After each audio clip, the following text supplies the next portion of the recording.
What's up guys, this is Miasin. So today we'll be looking at some new cards for Alliance Insight, so let's check them out as soon as you smash the like and subscribe button. And I guess first things first, we'll be going over the Master Duel ban list, which I really don't care about. Alright, so first things first, we've got Chandra being limited, which changes absolutely nothing about the fact that Tenpai Dragon is still broken. Even in the TCG, they limited Chandra, it's still a cracked deck. In the OCG, Chandra is at 1 and Kaiman is at 3, and that deck is by far one of the best decks in best out of 1 formats, but in best out of 3 it becomes less good, obviously, because your opponent now knows that you're playing Tenpai. So 1 game out of 3 you're going first, your deck is less good going first, so you kind of have a disadvantage unless you draw cards like Heatwave, Shifter and stuff like that, cards that can even things out and make it so that you at least get a battle phase or something. It's not that I'm a big fan of Tenpai, because I hate the deck from the bottom of my heart, but unfortunately, I do have to recognize that the deck is still extremely overpowered. And yeah, the field spell obviously being at 1 or whatever, that also changes nothing.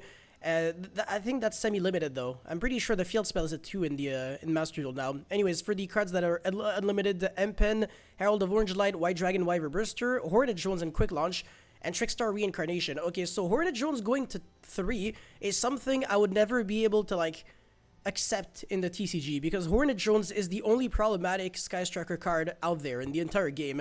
Engage is fine because Sky Striker deserves to have Engage. That deck is 1,000,000,000% fair.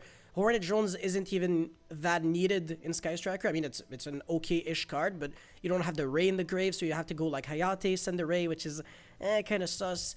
But Hornet Jones allows the engine to be super generic, so if anything, I would actually like it if Hornet Jones can get banned in the TCG. So the fact that Master Duel is going the exact opposite direction is kind of funny, but maybe I don't think Kagari is banned. Maybe Engage is a 2 or 1. I don't know. I don't really care either. Alright, for the new cards, okay, we got Argostars cards first. So the first one is Fierce Parth, level 4 Earth Warrior. First and third effect once per turn. Quick effect, you can reveal this card in your hand, return 1 face-up Argostars, continuous trap control to the hand, and if you do special summon this card, okay, gain 700 attack and defense for every other Argostar monster you control with different names. Whatever, you can banish this card, set 1 continuous trap from your hand, it can be activated this turn. It can be any continuous trap card.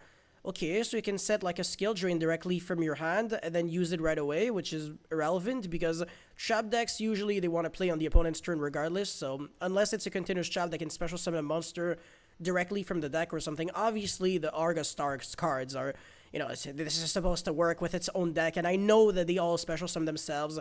I do remember that there was cute synergy with Redoer always having the good effect, but I don't know, I don't really like this archetype overall. I don't like it. I tested it and it was extreme copium. The cards just did nothing. But to be fair, the first wave of support in, I think it was Supreme Darkness, yes, was so underwhelming that they have to follow it up with a second wave of support and Alliance Insight. So that's the reason why I'm hoping that these cards are a little better.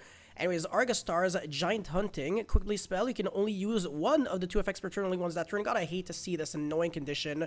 Add 1 Argostars monster from your deck to your hand, then if you control a continuous trap in the monster zone and or a continuous trap with an effect that special summons itself as a monster in the spell and trap zone, immediately after this effect resolves, you can normal summon 1 warrior monster. Okay, that's great. That is incredibly good. Okay, yeah, even if you don't know anything about the deck, I think the first monster, because there's only 2 monsters overall. There's the first one, the second one. The first one, you can banish it and then place 2 Argostars continuous trap from your deck in your spell and trap zone face up. That is a great effect. So the fact that you can search the monster and then immediately normal summon it makes it so that even if you have this and the quick play, you get to summon 2 level 4 monsters. You're not really trying to make rank 4s with your actual monsters, but rather with your continuous trap cards. But yeah, I can't complain. This is such a good effect. During your main phase, you can banish this card from your grave, then target 2 cards on the field, including an Argostars continuous trap you control. Return them to the hand. Okay, wow, so 2 cards on the field. It can be 1 card on your opponent's field, 1 card on your own field. You can bounce back another card on your field if you really want to. Okay, I mean, that's great, and it's a quick play spell, so you can use 1 on your turn, 1 on your opponent's turn. You can use 1 on the draw phase to mitigate the impact of Duel, although this deck doesn't lose to Duel, because it's a trap deck again. You're searching only with this, and that's about it. And if you want to play the Kashtira engine in your deck, you can go, okay, special summon Kashtira Unicorn, effect a Surge Birth, you get Duel, you chain this, and then you you search your Argostars Glorious Adra, and that one doesn't even search. Again, it just places itself it banishes itself on the field to place the Argostars cards. Wow. Okay, so this is remarkable support. This is exactly how we support a garbage archetype. The first card, and it's not bad. It's obviously not bad, but I don't know. Maybe I'm not seeing it. Maybe it's better than what I think it is. So if there's like a Argostars players in the comment section, you let me know from like a, I don't know, a score from 0 to 10, how you really think, like how you really view these cards. But personally, I'm a really big fan of Giant Hunting. I think that one's great. Anyways, moving forward into Dragon's Mind. So we can see, I think this is Sayaryu. Because that monster, it's featured on the artwork of another trap card out there that I think this might be an inspiration from it. It's Dragon's Bind, and it's a very cool card. So it's kind of like a Vanity's Emptiness if you control a dragon monster with 2500 or less attack and defense, which is kind of scary. It's a really good effect. I do remember the Blue Eyes deck. It would go, okay, I'm gonna tag out my Blue Eyes Spirit Dragon to summon start a Spark Dragon, and then with Dragon's Bind, I can go start a Spark, protect my Dragon's Bind, and then, you know, it just doesn't die, or you go start a Spark, protect itself, and then Dragon's Bind will never pretty much die, so that's a really scary combo. But let's check out Dragon's Mind. So counter trap card. You can only use the first and second effect of this card's aim each once per turn. When a spell or trap card or monster effect is activated, and you control a monster with 2500 original attack or defense. Oh no. No. Okay, that is not the same thing as Dragon's Bind, huh? No. Oh man, it has to have exactly 20. It's not 2500 attack or less or more. It has to have exactly 2500 attack original attack or defense. So I guess you can still use it on Blue Eyes White Dragon and Blue Eyes Spirit Dragon. Anyways, negate the activation, and if you do, destroy that card. So yeah, obviously my first reflex is this is an Omni Negate in Blue Eyes. And then if this card is in your grave, you can pay 2500 life points, set this card, but banish and leaves the field. Okay, so the way I see things is Blue Eyes just got an even better grind game. Because you got the Drill Beam that recurs itself back to negate something again and again and again.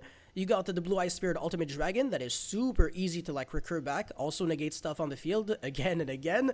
You got this now that you can also access, even if it has to be like the discard fodder for your prayers with Eyes of Blue.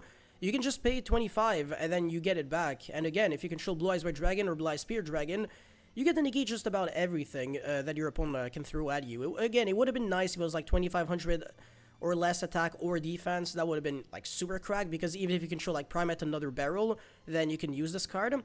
But I just realized also, it doesn't even have to be a dragon monster. What? No! There is no way. I was tunnel visioning so much.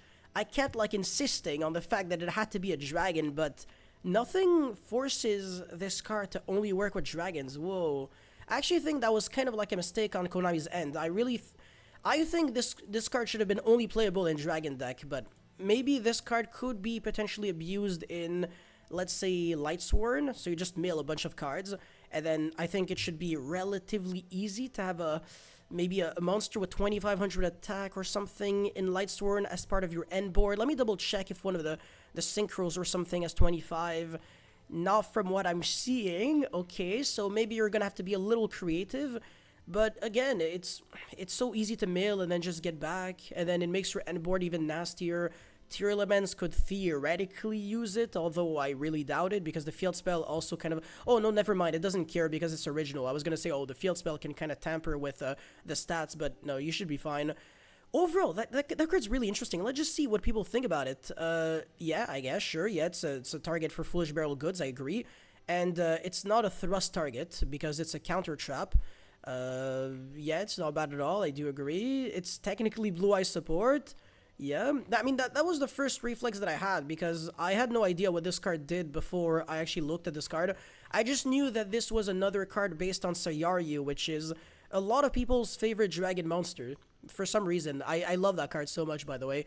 That one and, like, Dragon Knight Serpent or something. The first dragon monster that Rex Raptor had, the one before Red Eyes Black Dragon.